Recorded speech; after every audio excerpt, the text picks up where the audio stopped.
¿Le parece que alguna vez ha hecho cosas obligado por las circunstancias? Sí, creo que sí. ¿Por ejemplo? El mismo hecho de la candidatura a la presidencia creo que fueron producto de las circunstancias.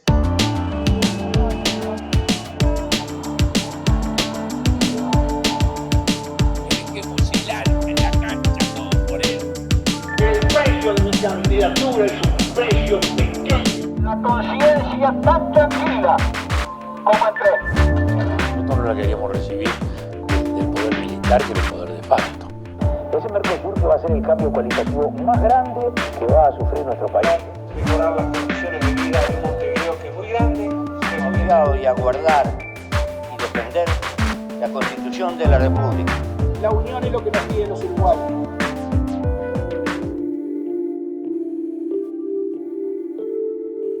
Bienvenidos. Hoy nos acompaña a cruzar el puente el ingeniero Daniel Martínez. Daniel Carlos Martínez Villamil nació en Montevideo un 23 de febrero de 1957.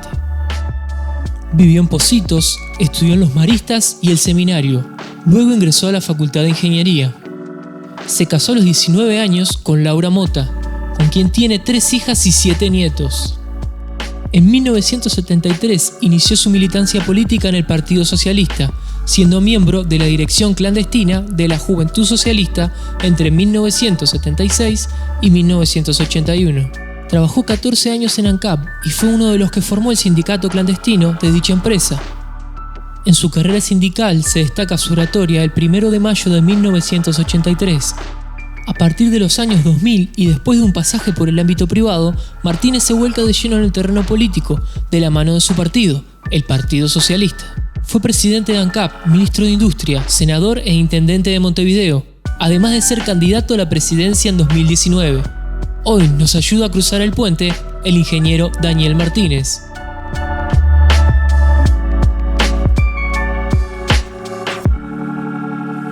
Estimado Daniel, ¿cómo está?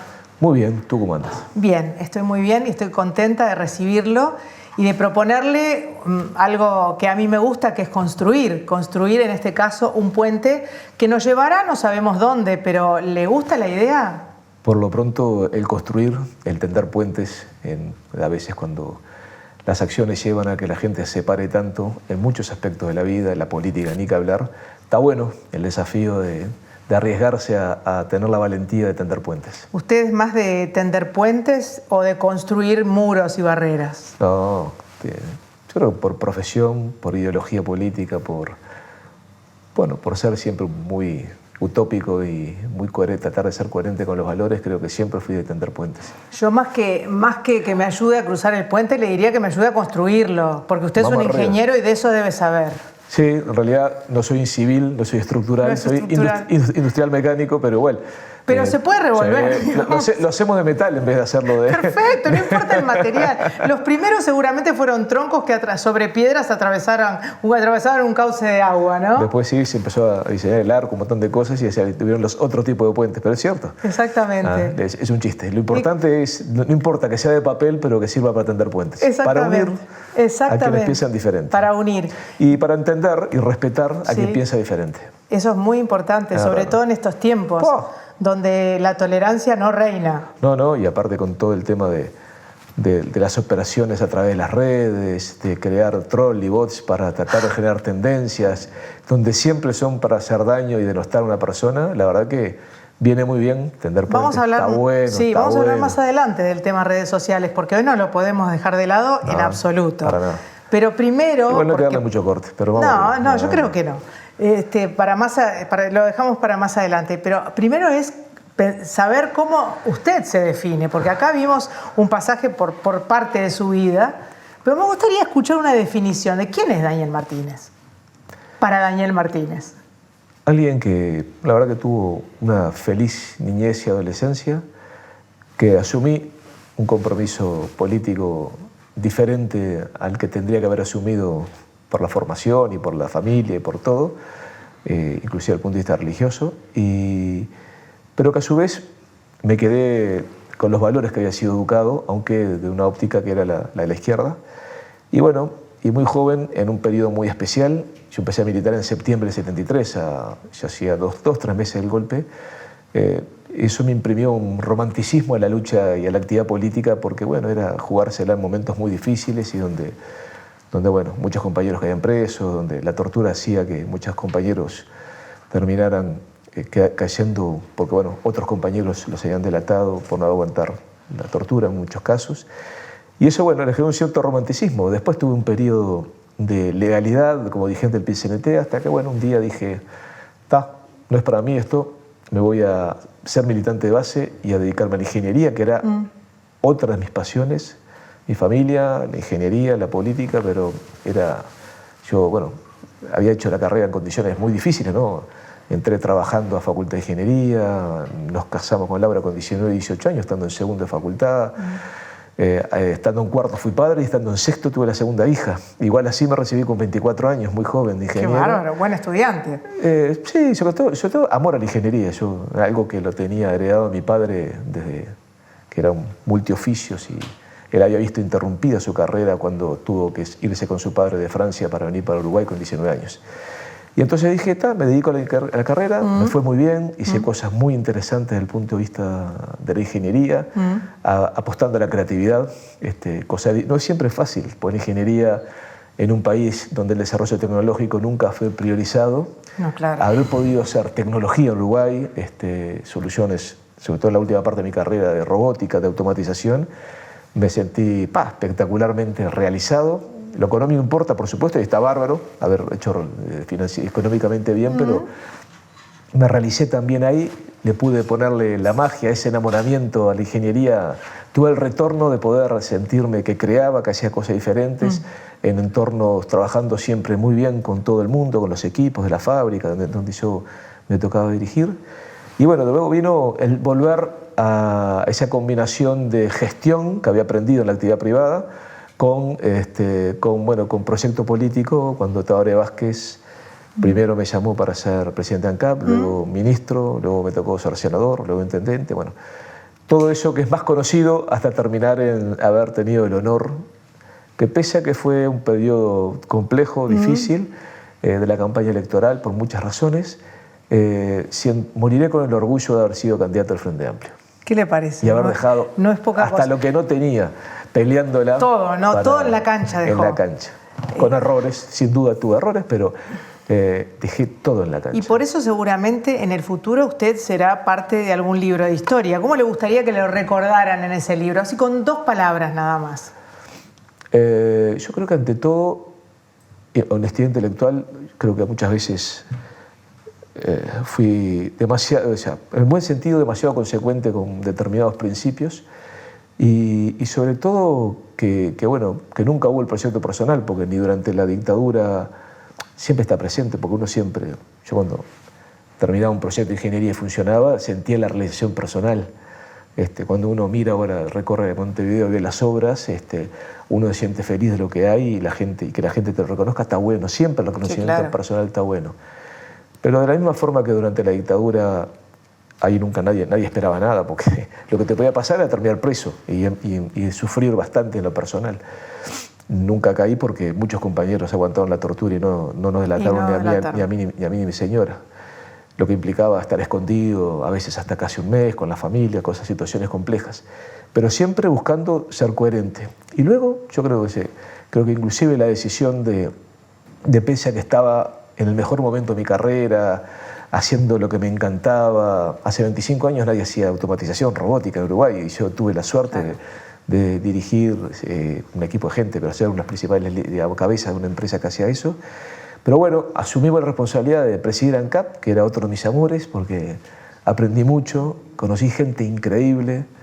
Aprendí también que la ingeniería no es solo la teoría que me había enseñado en facultad, sino era aprender del obrero concreto que sabía soldar, que sabía lograr que el caño terminara donde tenía que terminar, que el motor funcionara de la forma... Es que si el ingeniero no tiene ese obrero que hace las cosas perfectamente bien... El equipo. Aprendí algo que creo que también está dentro de la filosofía del socialismo que yo creo, que es nunca imponer, Aparte, además, el socialismo es una opción de democracia y por lo tanto implica el trabajo colectivo. Yo aprendí cosas que al día de hoy me sirvieron en mi vida empresarial y ingeniero, y me sirvieron en la vida después cuando tuve que arreglar o hacer una reja o un parrillero, claro, o arreglar un auto, claro, o una lavadora o lo que sea, porque bueno, ese trabajo manual que mucho había aprendido con mi padre, que era la verdad tenía una manualidad increíble, lo pude terminar de hacer. Pero bueno, sobre todo lo más importante es eso, el trabajo en equipo. Aprendí realmente que no creo en los dueños de la verdad, creo, y la vida me mostró, que hay dos tipos de liderazgo que son respetables los dos. Uno son los liderazgos autoritarios, más bien verticales, donde hay alguien que manda y que impone. Y el otro es el liderazgo por consenso, es el liderazgo por consenso, donde la capacidad de iniciativa, de hacerse entender y de ser hasta humanamente referente hace que el equipo y el colectivo funcione. ¿Es posible? ¿Es posible? Bueno, del punto de tanto en mi experiencia de empresa privada, bueno, dirigente sindical en empresa privada, como de gestión en el área pública, creo que me fue posible. Después, yo no soy, otros juzgarán, pero por lo menos... Eso se verá en ese libro de historia del futuro. Eso se verá en el futuro, ¿verdad? Vimos algunas fotos de la juventud, de la adolescencia. Tenía pelo, no tenía mucho pelo, pero ya era medio pelado, pero tenía pelo. Pero lo reconocí muy buen mozo, con mucho pelo, ese día que estaba con su recién contraído el matrimonio, sí, ¿no? Sí. ¿Es el día de la boda? Es el día, sí. Hermosos, sí, 19 años tan jóvenes. Sí, 19, 18.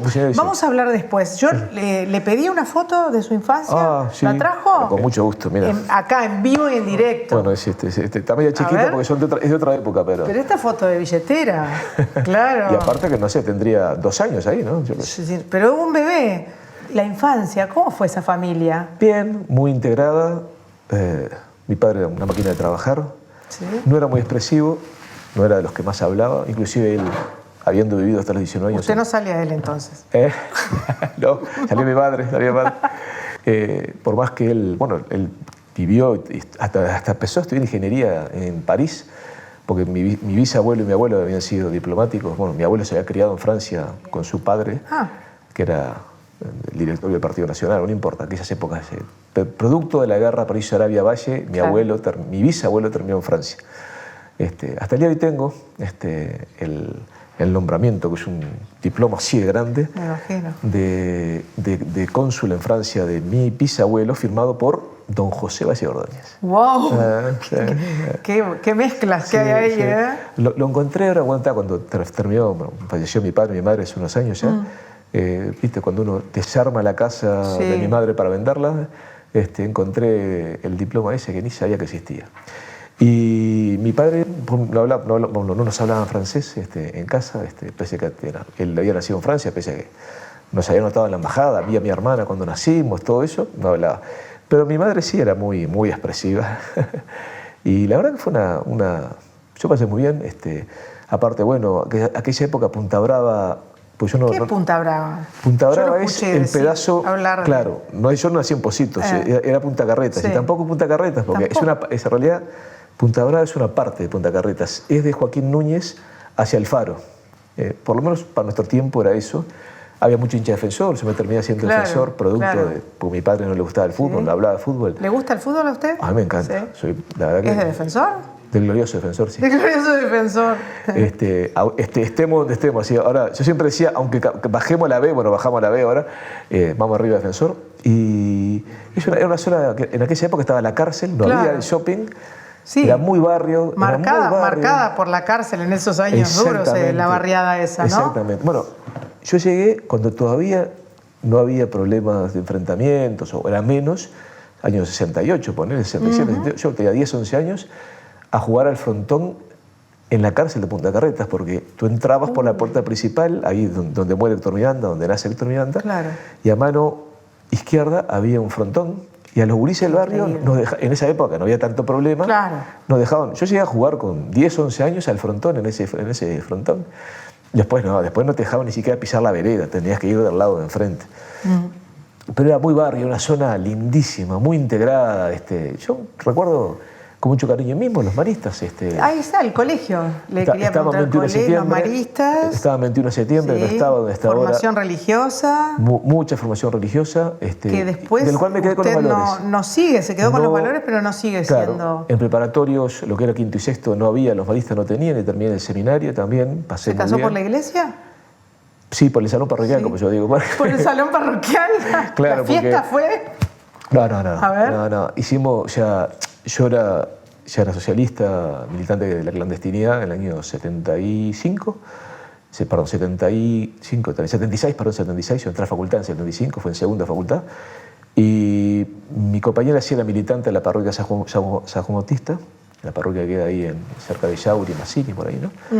Y ella era militante, entonces nos casamos, pero estoy de acuerdo, no nos casamos en la iglesia, nos casamos en el salón parroquial, vamos arriba, dije, yo respetaba, me parecía... Está perfecto. No era un anticlerical ni nada por el estilo, vuelvo a decir, creo en los valores universales que nos deben unir a todos los seres humanos como valores, y no Sin eso. duda. La religión creo que el catolicismo lo tiene, cuestionaré otras cosas, pero no eso. Y bueno, nos casó un padre, una hermosa persona, Ismael Rivas, todo un referente ético y una persona increíble que fue bastante perseguido por la dictadura. Fue la verdad muy gracioso, pues tampoco era de gran pompa, iba ni nada por el estilo, al revés. Daniel, toda gente joven. Sí, ¿y qué le diría a ese niño que ya quedó en el pasado? Esto no lo tenés que hacer, hacé esto, nene. Yo creo que aprender más rápido los errores y tratar de corregir cuando uno le hizo daño a alguien, aunque fuera sin querer, yo qué sé. Yo creo que la vida tiene que ser coherente y si uno quiere y aspira a desarrollar una sociedad mucho más justa y solidaria, tiene que evitar dañar. Vivimos en una sociedad donde es casi imposible separarte de lo que te rodea, de lo que te influye y no existen seres perfectos, tampoco eso estoy convencido que es mentira. Hay que buscar la perfección. Pero se puede perfeccionar. Uno tiene que buscar lo que algunos dicen, tallar la piedra, Sí, claro. Ir tallando la piedra bruta. No se termina de tallar la piedra nunca, hasta el último terminas. día de tu vida. Lo que hay que tener, ¿en qué me equivoqué? Eso sí, aprender, y cuando uno le hizo daño a alguien, aunque fuera por cabeza dura, por no comprender, por darse cuenta después, o por no tener más remedio. A mí en la vida política hay gente que me ha pedido cosas que para ella me salvaron la vida, pero para mí implicaba hacer cosas que eran no equitativas, ¿entiendes? Claro.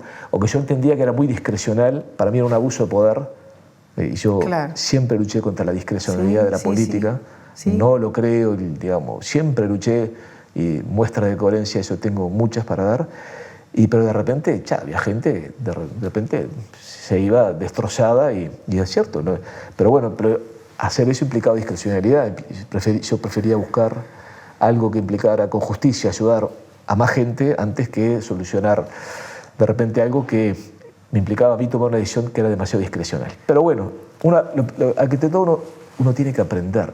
Es más importante aprender, corregir errores, perdonar. Envenenarte el alma con odio no sirve para nada. Por eso hoy hablamos en las redes, ¿no? Y uno ve que hay gente que está envenenada.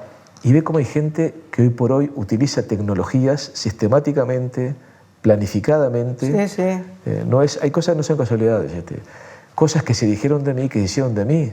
Tú lo miras, pasaron en Brasil, la gente de Bolsonaro la hizo, la gente de Trump la hizo, la gente de Macri lo hizo, la gente de muchos lugares del mundo. ¿Siente que antes pasaba está mal. Pasaba, o sea, no pensemos en estos tiempos de redes y de mucho odio generalizado, pero cuando las redes no existían también había bronca, había odio, había diferencias. La política a veces en ese sentido no está buena, pero si entras en eso te envenenas el alma. Por lo tanto, perdonar, a veces reírse de algunas cosas y buscar, dar el debate, que no está bien que sucede. Yo creo que es el camino. Después, ¿qué va a hacer? Uno no va a poder contra los aparatos, contra a veces mucho dinero, pero contra el poder, pero sí dar la batalla, de donde uno pueda. Dar la batalla, pero siempre tratando de cuidar el templo interior, ¿no? Eso, ni lo dudes. No contaminarte. Esa es la palabra. Y si metiste la pata, porque yo miro para atrás y en mi vida he tenido muchos errores, en la campaña tuve errores, no tengo ninguna duda, pero no dejarte envenenar. Yo le digo, el contaminar, no te dejes envenenar el alma, nunca. Es lo que uno tiene que preservar. no envenenarse el alma, saber perdonar. Perdonarse uno mismo por los errores. Claro, no es primero que perfecto, nada. no es perfecto y tal. Lo importante es darte cuenta que te equivocaste y ver de qué forma no vuelves a hacer el mismo error. Y luego, bueno, si hay gente que actúa en base al odio, en base a la mezquindad, en base al proyecto individual exacerbado, ¿qué va a hacer? Si tú puedes cambiarlo, trata de cambiarlo. Y si no, bueno, ¿qué va a hacer? Con esto nos vamos a una pausa, enseguida volvemos. Muy bien.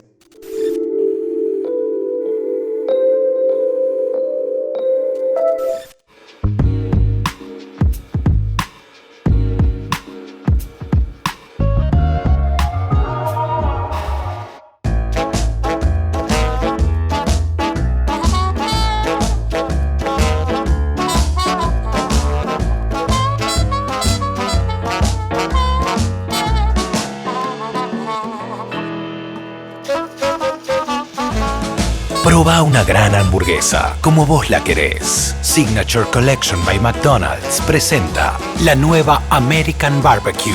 Ahora también con 3 carnes. Sabor premium, sin tanta pose.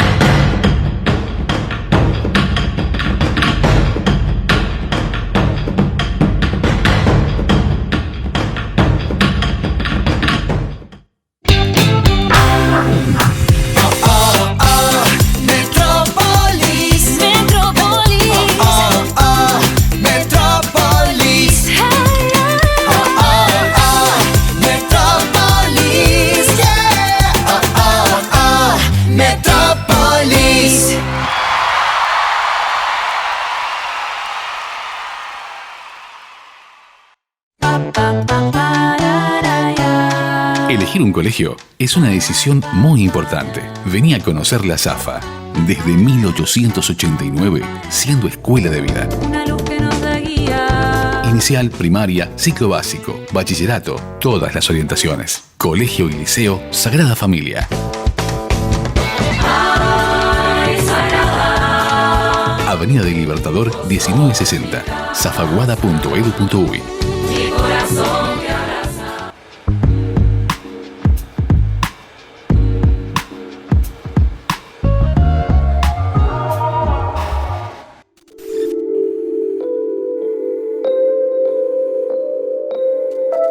Estamos nuevamente en el estudio y ahora tengo algo para regalarte. Pero qué lindo.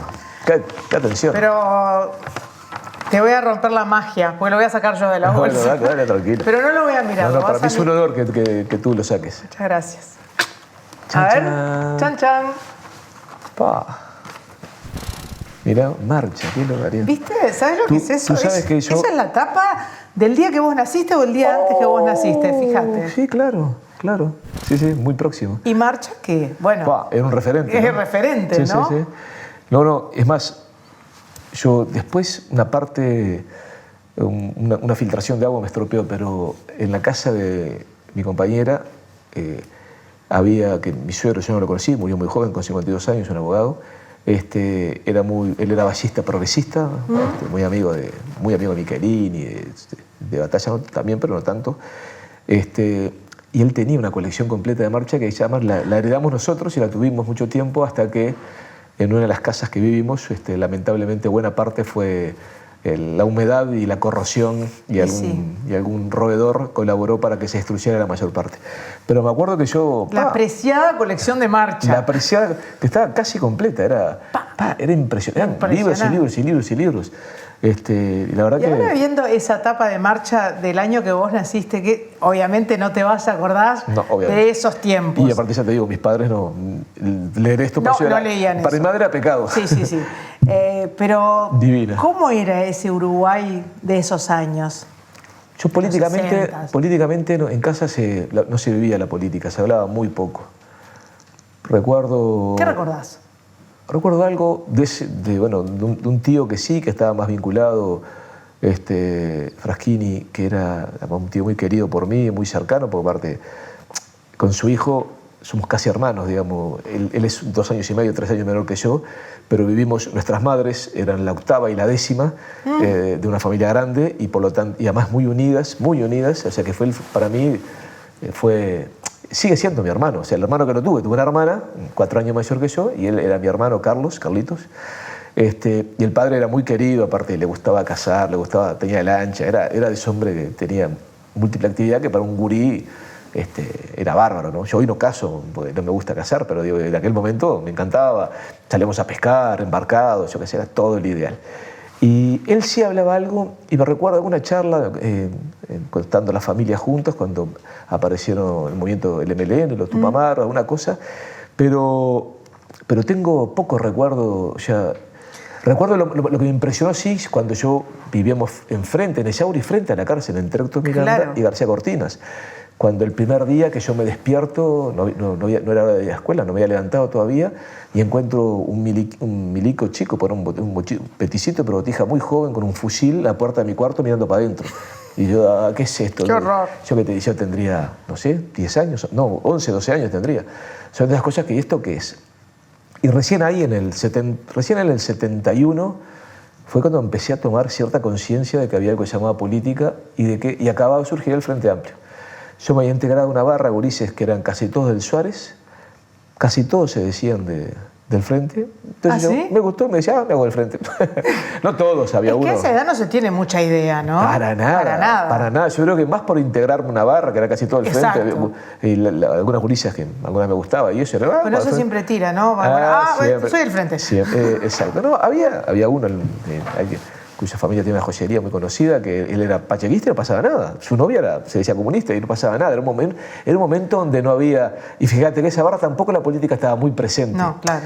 Estaba el impacto de una fuerza que surgía, que juntaba miles de personas en la calle, que alimentó el sueño y la esperanza de muchísima gente, y que en realidad lo logró porque bueno, tuvo una votación en Montevideo muy importante, por más que no ganó Montevideo tampoco. Claro, pero con eso tan lindo que se vivía, ¿cómo vivió la dictadura? Porque esa ebullición juvenil, qué lindo todo. Ahí ya tenía 14 años en el 71, no entendía nada. Ahí Fui una vez a una feria de las juventudes en Parque Rodó, que motivó que mi madre se enterara que era el Frente Amplio y lloró 3 días por eso, pobre, porque no podía creer que su hijo fuera de izquierda. Me acuerdo el impacto de eso, que ver a mi madre llorando por culpa mía me impresionaba.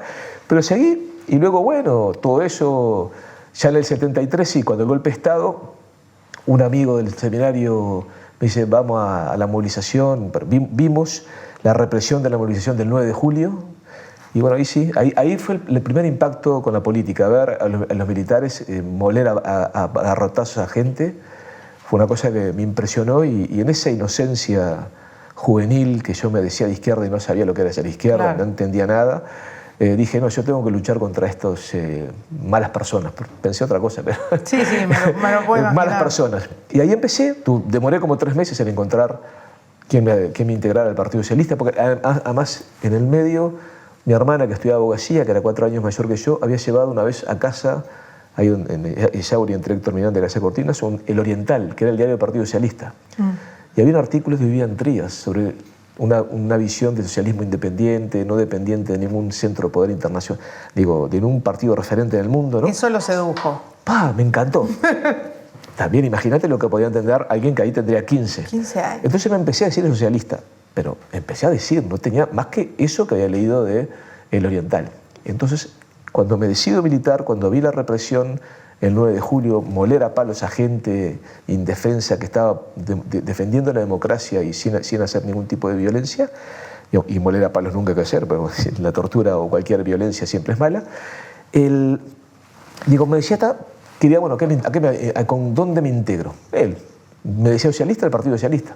Demoré 3 meses en encontrar a alguien, porque no conocía a nadie yo. Estaba más huérfano de la política hasta que un amigo mío, que tenía una prima socialista, me conectó con ella y ahí, en septiembre del 73, formalmente me integré a la vida política. Seguía sin entender mucho, pero me decía socialista y estaba integrado al Partido Socialista. Y milité toda la dictadura.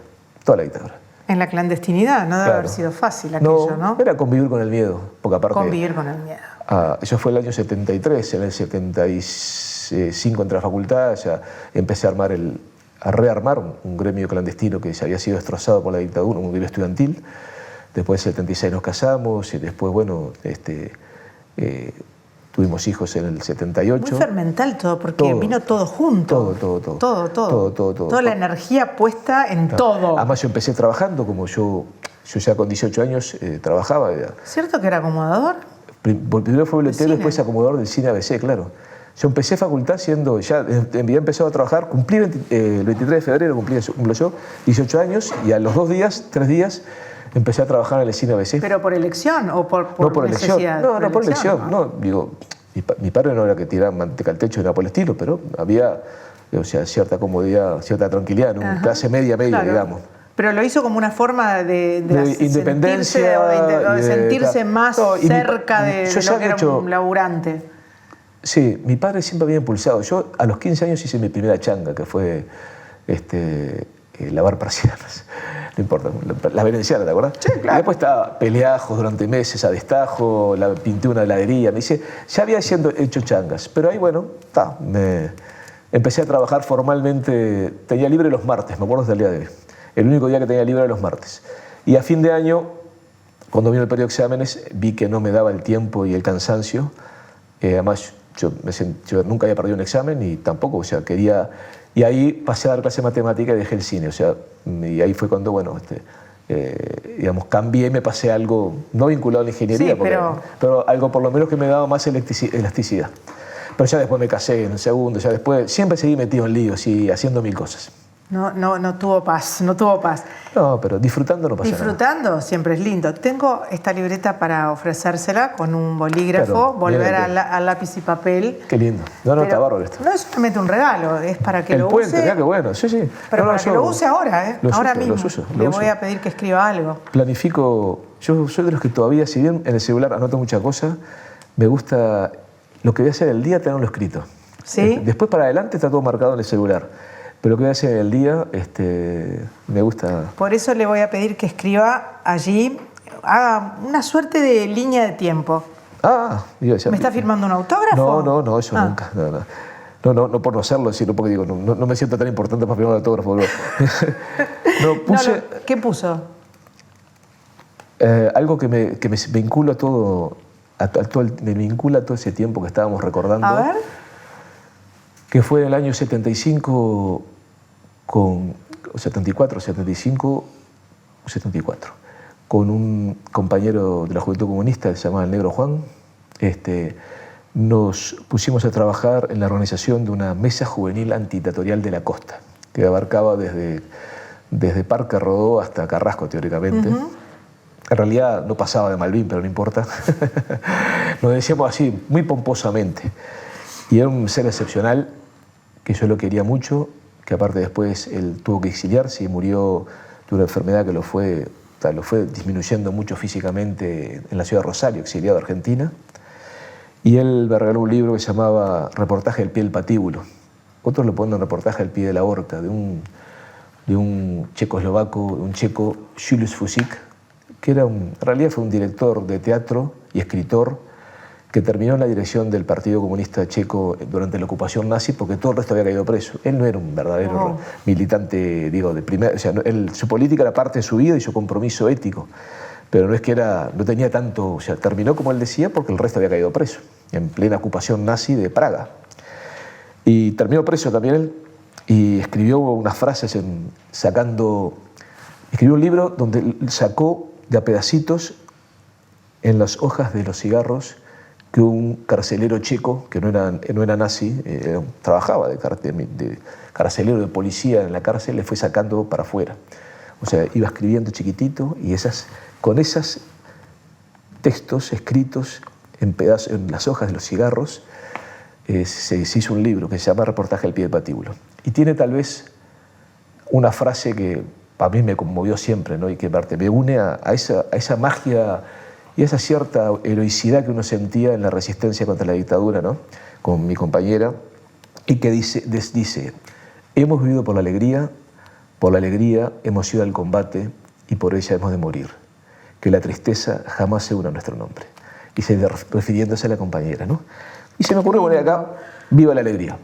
¡Qué lindo! Porque creo que nunca hay que envenenarse el alma, ¿verdad? Hay que vivir siempre con alegría y con amor. Me gusta mucho todo el concepto, me gusta la frase y también me gustaría que allí anotara 3 episodios de la historia que usted siente que hayan marcado su vida. Muy bien. Y me los cuenta. Sí. Bueno, si quiere. Si no, cierra la libreta y nos vamos cada uno para su casa.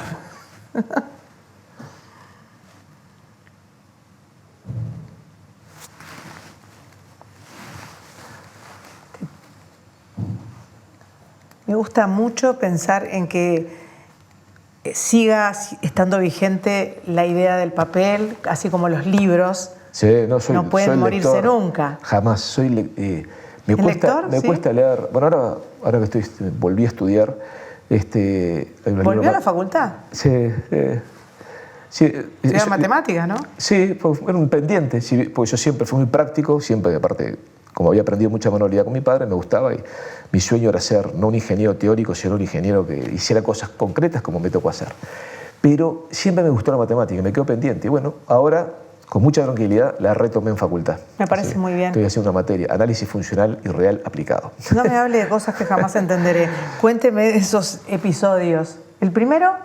El primero fue descubrir Artigas, en un profesor de tercero liceo. Qué geniales son esos profesores que nos develan así. Que te abren la cabeza.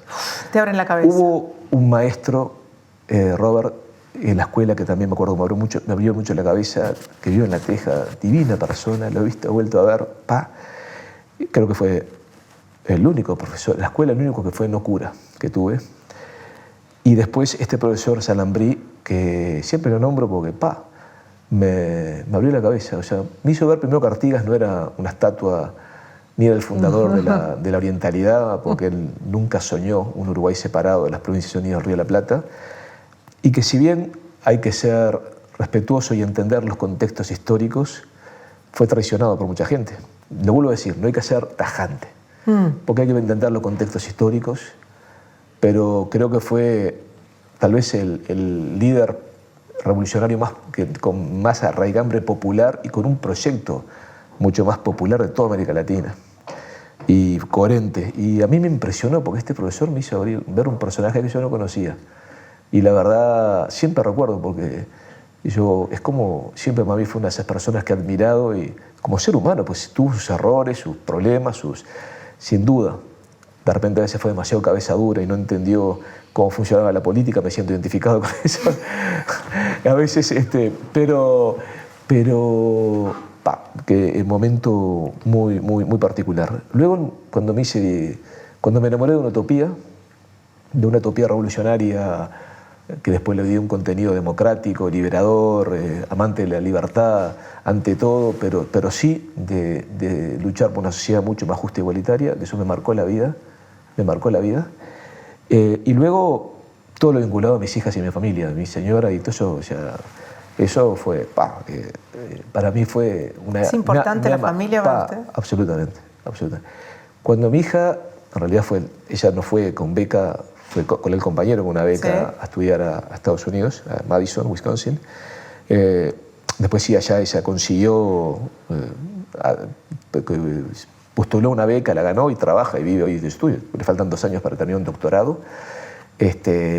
Pero yo siempre, lo que yo sufrí, lo que me costó adaptarme el primer año de vida, por más que tenía otros 4 nietos, ¿no? Y mi lleno de vida y de alegría y los adoro. Ahora jubilados se pasan en casa los gurises y la verdad que disfrutamos montones.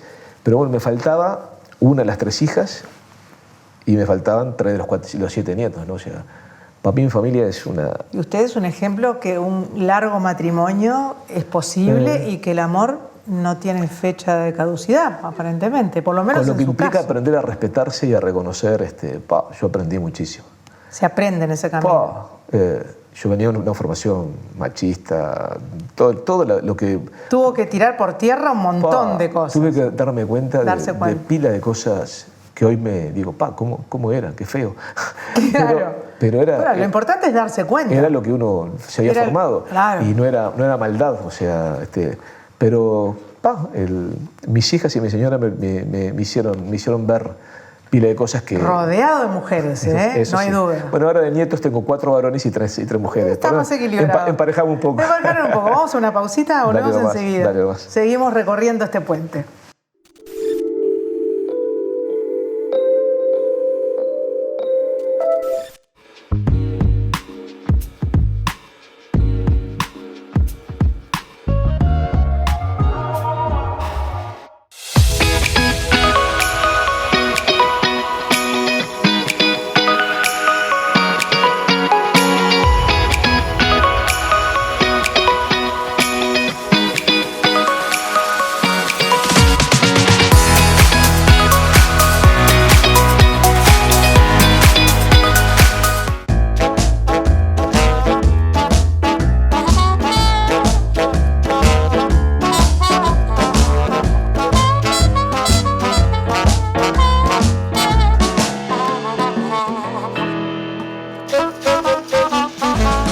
Proba una gran hamburguesa, como vos la querés. Signature Collection by McDonald's presenta la nueva American Barbecue. Ahora también con 3 carnes. Sabor premium, sin tanta pose. Los jubilados y pensionistas, en el directorio del Banco de Previsión Social, cumplimos 30 años de unidad en la diversidad. El próximo 28 de noviembre, elecciones de los directores sociales. ONAJPU, Organización Nacional de Asociaciones de Jubilados y Pensionistas. Muebles Da Vinci. Fabricación de living nacional, trabajos a medida, gran variedad de telas a tu elección. Contactanos a través del www.mueblesdavinci.uy, @mueblesdavinci o al 098 60 0069.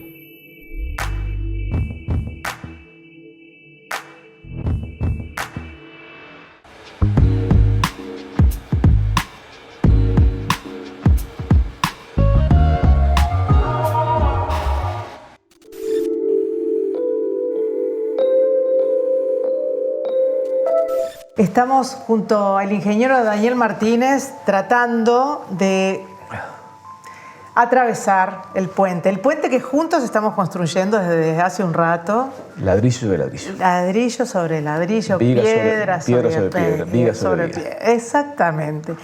Y estaba pensando en el hombre y sus circunstancias. A veces las circunstancias nos hacen actuar o proceder de determinada manera y a veces no es la que hubiéramos querido, hubiéramos esperado. ¿Le parece que alguna vez ha hecho cosas obligado por las circunstancias? Sí, creo que sí. ¿Por ejemplo? El mismo hecho de la candidatura a la presidencia creo que fueron producto de las circunstancias. ¿No lo eligió? Lo pensé mucho, inclusive, pero bueno, había, pues justamente yo creo que es una cadena de hechos que se va dando, ¿no? Le noto como una cierta tristeza al hablar de eso. No es tristeza, no, porque yo me siento orgulloso de lo que hice. Sí. A su vez, me hubiera encantado haber sido mejor candidato para el Frente Amplio, por más de que estoy convencido que era muy difícil la situación, estoy convencido, y bueno, y algunas informaciones que le dijeron en su momento demostraba, y bueno, traté de compensar con sacrificio. Pero, y aparte yo nunca lloro sobre los errores, trato de aprender, o sea que en eso no. Pero sí fue tal vez se comprobó eso, ¿no? De que eran situaciones muy complejas y que implicaba, hay que a veces blindarse contra la calumnia, el serruche de patas, que ensucian a tu familia. A veces no es fácil, porque no es solo lo que uno de repente puede decir, estoy acá, me la banco, sino que bueno, afecta a un montón de gente que uno quiere y rodea. Y te aseguro que pasó, y alguna gente lo hizo sabiendo, buscando ese efecto. Y entonces, claro, uno dice, que lo parió, ¿no? Uno está en esto y vamos arriba, pero sin duda son momentos que... Momentos que de pronto si hubiera podido, esto es una locura, pero si hubiera podido, se hubiera dicho, no, yo me voy para casa, déjense de embromar con toda esta locura. Yo hice algo así en el 91, cuando siendo dirigente sindical, presidente de la Federación ANCAP y eso, decidí que había cumplido mi tarea histórica y que iba a seguir militando, porque nunca dejé de militar, pero iba a estar otra etapa, que me dediqué más a la profesión y a la vida de ingeniero y empresarial. Ya había tomado una vez esa decisión, pero a su vez también uno veía que, yo no elegí ser presidente de ANCAP, o sea, Tabaré me propuso y aparte, ni siquiera tú miras la propuesta, no estaba propuesto para presidente de ANCAP, ni siquiera por mi partido. Pero fue los hechos y el presidente Tabaré Vázquez que me propusieron, y la vida te va llevando, va llevando. Sí, no. Y uno a veces tiene que asumir esas responsabilidades y tratar de hacerlo con alegría. Igual, como a veces las circunstancias uno dice, pero bueno, lo importante es sacar fuerzas y tratar de disfrutar y nunca, lo vuelvo a decir, nunca envenenarte el alma. No, jamás. Saber perdonar. Ahora, una circunstancia que seguramente lo marcó muchísimo y de la cual no está arrepentida, ese acto en el cual participó como orador en ese 1 de mayo, ¿no? Sí, que no fue el 83, ahora después. ¿En qué año fue? Fue el 85. En el 85. Eso lo debe haber marcado, fue una cosa muy... 85, 86. 83 hablaron Carlitos Pereira, Richard Reed, Siganda, y me está faltando... el metalúrgico, no me sale el nombre. Seco era, ¿no? Bueno, me puedo estar olvidando de alguno. 83, por parte yo en el 83 era funcionario de ANCAP. Yo estaba en la cabeza, en la dirigencia del sindicato clandestino, pero no podía aparecer. Claro. Meses después sí pude aparecer porque los militares me destituyeron. Fui el último destituido por lo que se llamaba el Acta 7, que era un acta no constitucional, aunque le decían constitucional, aprobada por el Consejo de Estado y los militares, que habilitaba a destituir a funcionarios públicos por motivos políticos sindicales. Pero eso fue ya en noviembre del 83, el 3 o 4 de noviembre del 83 que me echaron los militares. Ahí sí podría haber hablado porque estaba echado. Claro, estaba echado, no había problema. Pero no, fue una experiencia, ese 1 de mayo que yo hablé, o hablé 2, si mal no recuerdo, tuve 6 años en secretario ejecutivo, llegué ver esa masa de gente. Pensaba en eso. Y más alguien que se había formado, mi primera experiencia de asamblea fue en el 81, 82, cuando el sindicato empezó a sacar la cabeza y empezó a hacer, en algunos lugares, en iglesias y eso, reuniones un poco más masivas. Claro. Pero éramos un sindicato no autorizado. Si caía la cana, marchábamos presos todos. Así que no tenía experiencia de asamblea yo. Era toda lucha que me hablaban de pintar muros, de escribir un artículo, de sacar un boletín en un hectógrafo, que es lo más complicado, no sé si... lo más complicado, claro, la improvisación y el artesanalismo de la lucha clandestina era hacer pegotines con esa cinta que se pegaba, o si no, ponerle cola de pescado, hacer una cola de pescado para poner. Muy artesanal. Era todo eso sí. Ahora, pararse en una asamblea o pararse frente a decenas de miles de personas. Tremendo. La verdad, pero le sirvió como, qué susto que tenía. Como previo, como ensayo general para lo que iba a venir después, ¿no? Porque ahí sí que iba a tener que hablar para miles y miles y miles de personas en todo el país. Es verdad. Igual yo reconozco que nunca fui un buen orador, o sea, nunca, no sé, hay cosas que unos tienen y otros no tienen, nunca lo tuve, la verdad que eso reconozco que como un Selmar Michelini, que era un orador impresionante, ¿no? Impresionante. Hay gente... Es cierto que es un don. Sí, creo que influye. Aunque hay un montón quienes de cosas. lo ejercitan, lo aprenden y lo hacen, lo terminan haciendo muy bien. Yo siempre tuve un problema, aparte del ceseo, que alguna gente me embroma, y está bien que me embrome. Si ceseo, ¿qué voy a hacer? Sí. La verdad, pling. Aparte de eso, yo siempre hablé muy rápido, yo tengo que forzarme para hablar despacio. Siempre tuve la cabeza que va demasiado más rápido que la lengua y eso a veces complica. A veces juega en contra, a veces para otras cosas es bárbaro. Vamos arriba. Piense en 2 personajes de la historia, habló de Artigas, gran personaje de la historia, pero en otros 2 personajes de la historia con los que usted se sienta identificado o encuentre puntos en común, claramente. No sé identificado, porque yo creo ni a la uña del pie, del dedo gordo del pie, ¿no? Pero Mandela siempre me impresionó muchísimo. Y además me impresionó muchísimo cuando uno lee su historia y su vida, cómo él decidió perdonar. Eso no me impresiona. Perdonar sin dejar de saber la verdad, cuidado. Porque unido al tema de los desaparecidos y las barbaridades que hizo la dictadura, eso nunca el saber la verdad como cosa fundamental, que nadie se confunda, porque él trabajó para saber la verdad. Pero perdonó a la colectividad blanca que había desarrollado la apartheid, aunque quiso que se jugaran y que supiera lo que se había pasado, se podrá coincidir o no, pero tuvo la capacidad de unir a la nación en base a un proyecto donde claramente el Congreso Nacional Africano era el que marcaba las pautas, pero tendiendo... Eso siempre me pareció un acto de grandeza descomunal, ¿no? Mandela es una de las personas que uno dice, Sí, creo sí que lo admira porque hoy llegó, cuando venía en bicicleta, gran ciclista, vino con la camiseta, con la siempre. imagen de Mandela. Es verdad, pero eso fue casualidad. Sí, no, increíble, totalmente. Increíble, sí, increíble. Sí, siempre debajo de la cáscara de cebolla. La cáscara de cebolla, no se muere de frío. Por el frío, claro, uno se va poniendo diferentes capas. La de base abajo es una remera que me regalaron en Sudáfrica, en una escuela que estaba vinculado a un aniversario del nacimiento de Mandela, me acuerdo. ¿Y el segundo personaje? Bueno, Ortigas, ¿no? Papi tiene una magia, lo vuelvo a decir, porque era tremendamente humano, porque yo no creo en los líderes que son casi mágicos. No creo. Creo en los líderes que son humanos, porque no existen. La magia existe para enamorarse o para comprometerse con alguna utopía, ¿no? Que claro. Sí tiene cierta... Y bueno, que haya magia, que haya algo que te impulse, que uno sienta que lo conmueve y que se te erizan los pelos del cuerpo, ¿no? ¿Usted es un hombre espiritual? Creo en o sea, no religioso, le hablo claro. Espiritual. No, creo que sí, de sentido creo, porque me enamora mucho el tema de los valores, de los actos de grandeza, esas cosas, y me duele, aunque trato de entenderlo y perdonarla, la mezquindad humana, me duele muchísimo. ¿Considera que es parte del ser humano? Porque considero que es parte del ser humano y que hay que dar la batalla para derrotarla, pero no tampoco pedir que se queme en la plaza pública al que se equivoca o al que piensa diferente, eso no.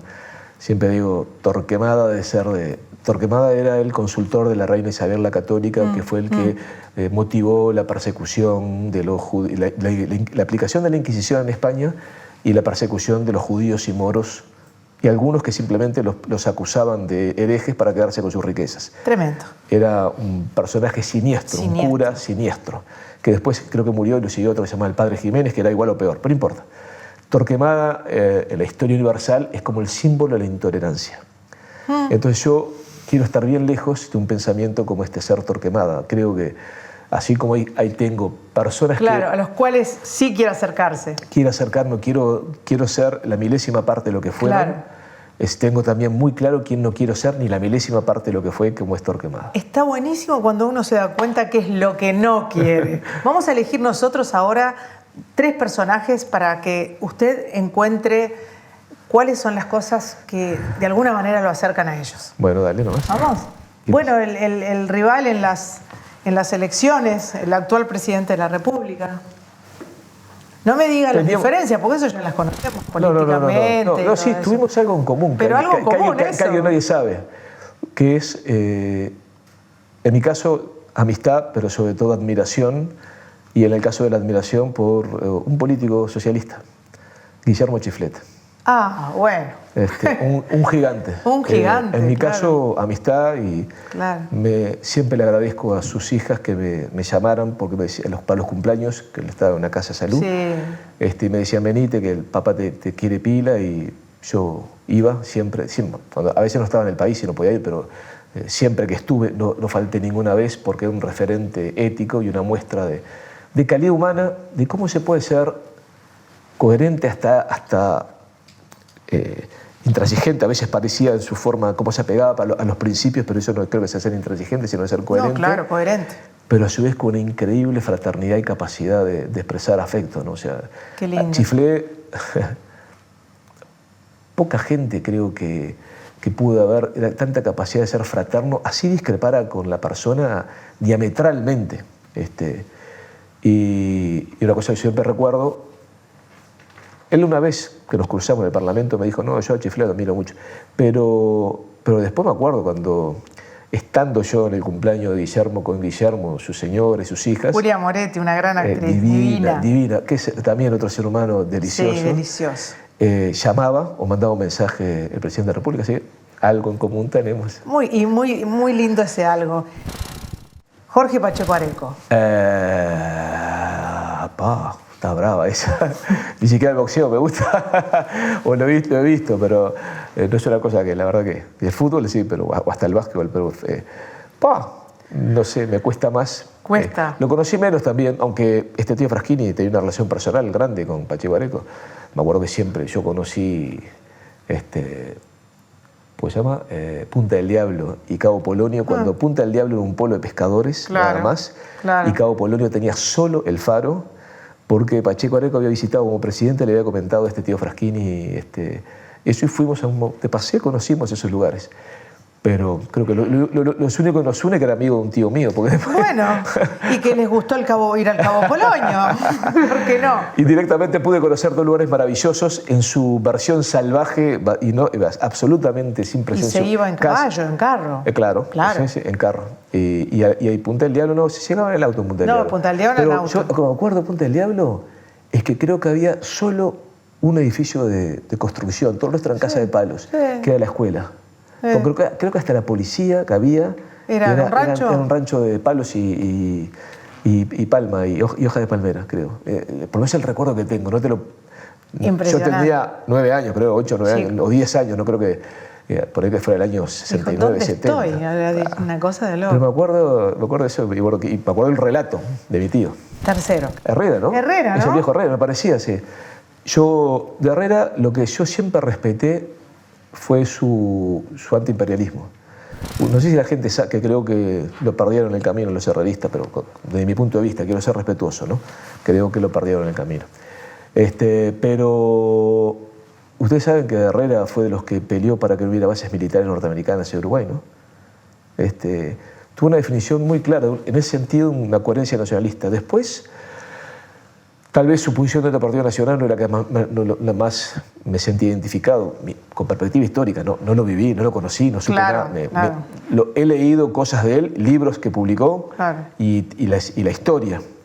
Es más, o sea, tal vez en aquel momento hubiera estado no del lado de los herreristas, sino de otro lado, si hubiera tocado ser blanco en aquel momento de aquella historia, ¿no? Ojalá hubiera sido socialista, como hubiera conocido a Frugoni. Claro. Hubiera conocido a Frugoni. Pero claro, su liberalismo y su antiestado también muy marcado, que tuvo sus enfrentamientos con Valle Ordóñez, fueron muy grandes en ese sentido, no me unen para nada. Pero sí tuvo una coherencia de la independencia de la nación y no alinearse con centros de poder político internacional, pero creo que es lo que digo, buscando algo, en eso estoy de acuerdo. Algo que sé que no le gusta, pero no nos vamos a salvar, es hablar un poco del tema redes sociales. ¿Usa Twitter? Usé mucho, ahora me cansó, pero sobre todo me cansó, hay pila de gente que la usa bien para expresar ideas. En la política no debe ser fácil zafar de toda la dureza, el odio. No, pero claro, ahora, porque aparte hasta es mentira, porque por ejemplo el Twitter, tú marcas tendencia con troll y con bots, o sea, con gente que no existe, y marcas tendencias. Digo, uno ve y aparte, digo, hasta hay forma de identificarlos.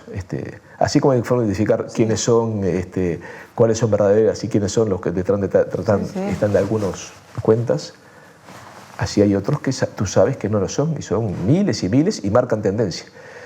Pero sobre todo, a mí me impresiona cómo tiene la capacidad de sacar lo peor del ser humano. Y a veces me pregunto, perdón, no en todo el mundo, estoy diciendo más en política y en algunos temas de mucha pasión. Sí.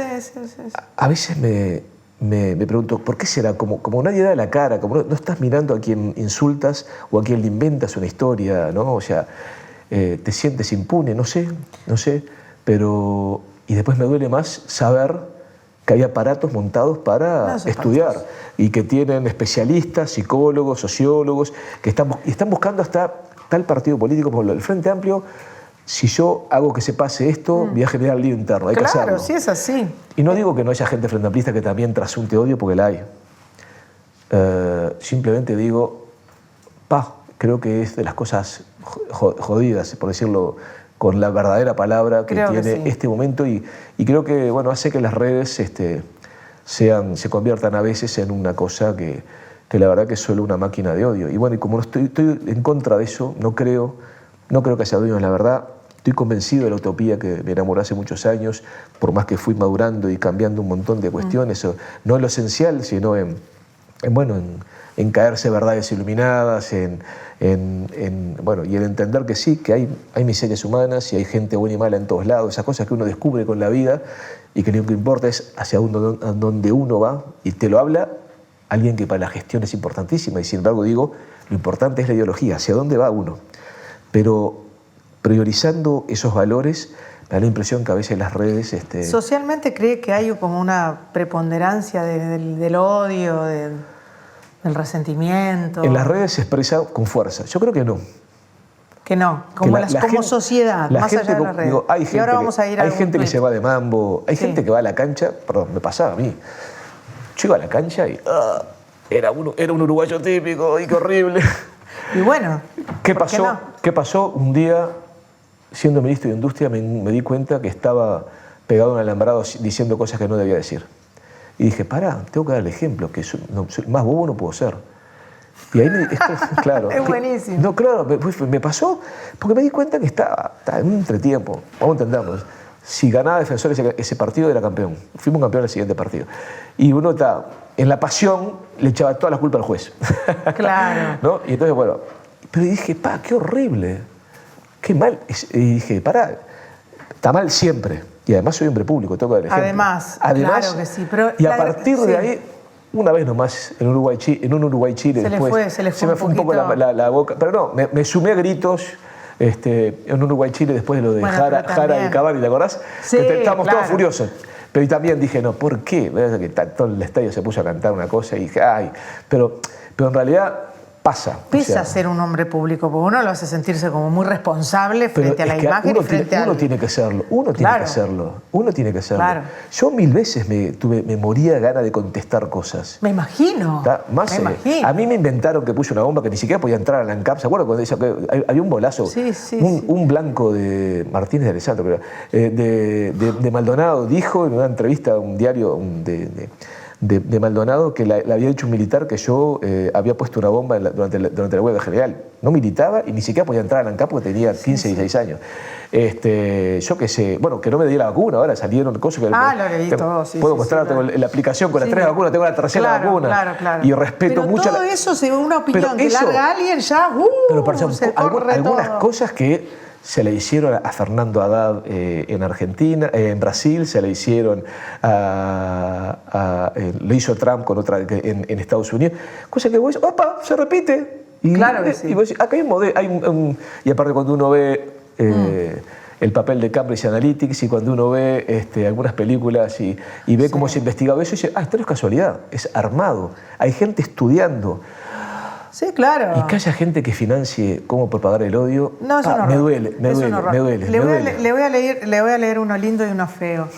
No importa el resultado de hoy, Daniel Martínez, si vos resultás vencedor para muchos de nosotros, mejor. Y si eso no es así, igual ganamos porque los 3 son grandes. Lo que sí importa es que dejaste todo en la cancha y no decepcionaste a los que creemos en vos, arriba Daniel. Esta es la buena. Qué lindo. Estas son cosas lindas que pasan. Ahora voy a leer la de la fea.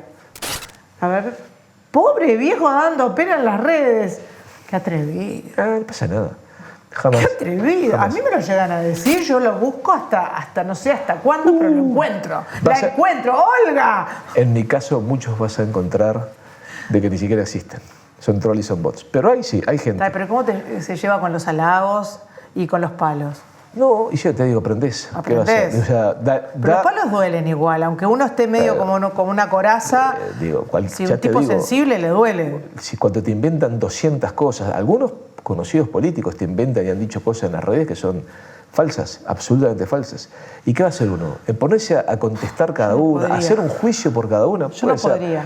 Pero, no, y aparte ahora yo ya no estoy en el ruedo, o sea, soy un ex candidato que sigo militando a nivel de base, colaboré juntando firmas con ALUC y trato de colaborar con todo lo que puedo. Estoy escribiendo artículos sobre ANCAP para terminar con esa gran mentira de que ANCAP es la culpable de los precios de combustible y bueno, con números, Sí, no con bolazos. Lo he escuchado hablar no es con de bolazos, eso. no, y aparte escribí un artículo. Y escribió un artículo. Y ahora estoy por escribir, está por salir otro sobre el monopolio, tratando de explicar, pero con argumentos y con números, por qué eliminar el monopolio, que es difícil, ¿no? Hay que entender el negocio de los combustibles para poder entenderlo, pero bueno, trato de explicar por qué eliminar el monopolio va a implicar encarecer los combustibles, ¿está? Y bueno, yo estoy convencido y lo demuestro numéricamente. Hay de repente que dice gente que no. Pero dedicarme a eso y los que quieran envenenarse el alma, de repente algún día se miran al espejo y digan, qué horrible las cosas que terminé haciendo en mi vida. Pero bueno, ojalá tengan esa oportunidad. Ojalá. De mirarse al espejo y decir, qué mal esto. Claro, pero claro, y que haya un arrepentimiento. Claro. Pero hoy veo mucho odio. Bueno, en algunos casos es, no, vos decís esto, porque hay gente que te dice porque para lograr que el tal segmento de la sociedad tenga esta posición, porque hoy está todo el tema de la segmentación de la sociedad. Hay quienes se calientan por un tema religioso, hay quienes se calientan por un tema futbolístico, hay quienes se calientan. Entonces, a cada uno se le da un mensaje, que es parte de todo esto que se hace. Entonces, hay expertos que estudian, a este decirle esto y saca un tuit sobre esto. Y bueno, por eso, es trabajar en base al odio, ¿no? Y, triunfar, entre comillas, en base a eso, yo creo que se pierde, no se triunfa. ¿Qué le gustaría encontrar al final del puente?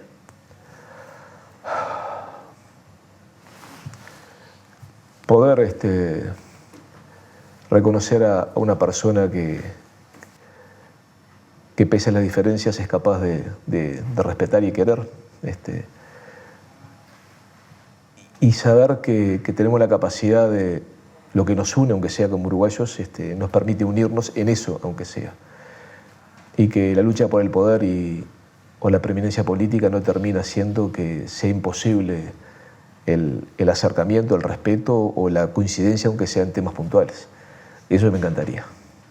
A mí lo que me gustó fue haberlo recibido y haber transitado con usted hasta el final el puente que juntos construimos. Muchísimas gracias. Muchísimas gracias a ti. Y bueno, la verdad que ojalá es una linda forma de, en un programa periodístico, ayudar a construir esos puentes. Me alegro.